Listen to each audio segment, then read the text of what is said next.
Hi, my name is Michelle, and this story literally happened yesterday. I mean, there's so much to tell about last night that I'm not really sure where to start. In short, I got betrayed by my best friend, and I almost died. And both happened within 15 minutes. It all started as a truth or dare game. I have a group of friends I've known since we were all like 5 years old.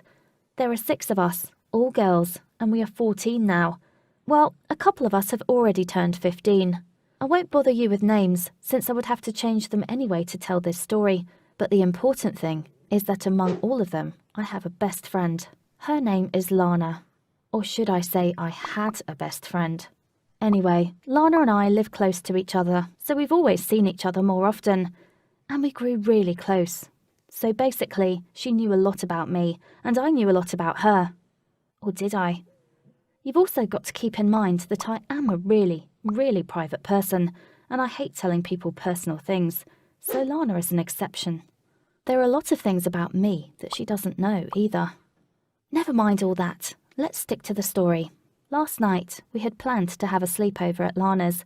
Her parents were away on vacation, and they had no problem leaving the whole house at Lana's disposal. She had never caused them any trouble on any of their previous trips, but I can only imagine the looks on their faces when they come back this time and hear what happened.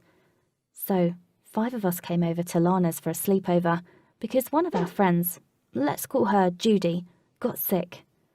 That was not the first time we spent the night at Lana's.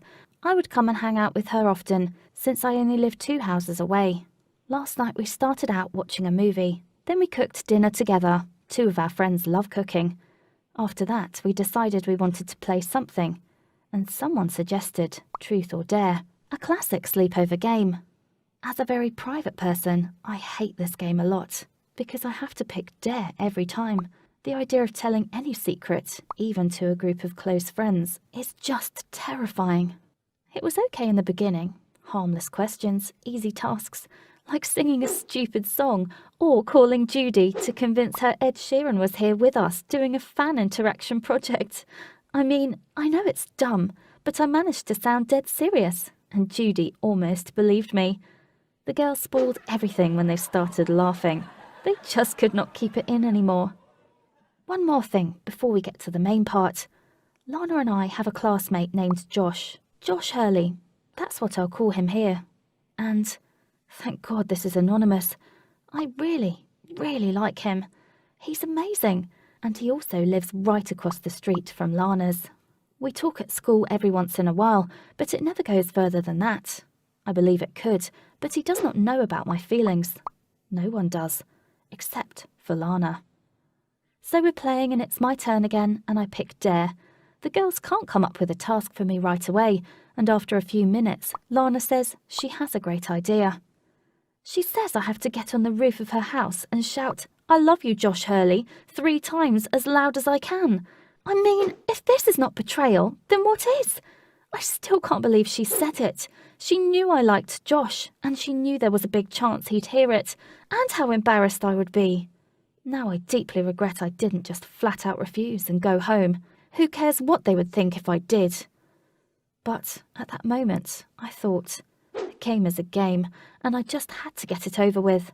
I got on the roof through the bedroom window, and I found a spot that I thought was safe. It was almost midnight, so it was really dark. The girls were standing at the window, ready to film the whole thing. Once again, the phrase was, "I love you, Josh Hurley." I shouted it once, dying of embarrassment. Then a second time. All of the lights in Josh's house were off, so I was praying nobody was home, because if they were, the whole family would be woken up by my screams. The girls were laughing and cheering.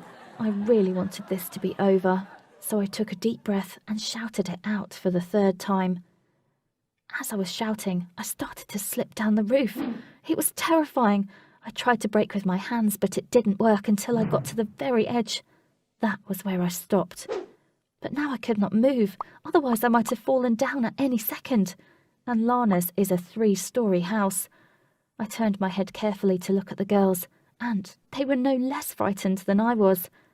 Once I realised that they had no idea what to do, I shouted at them to run and get my parents. It was all over relatively soon, since my parents were there in 2 minutes. Also terrified, and then the fire department came with a ladder. But you can imagine the stress I had already gone through. My parents were not happy at all, especially when they found out that it all happened as part of a game. But there was also one good thing. Josh was away at the movies with his family, so he heard none of it. That was a total relief. I tried to talk to Lana about the whole thing, but she makes it sound like what happened was totally fine, and she did nothing wrong. Never again will I do something just because someone says I have to.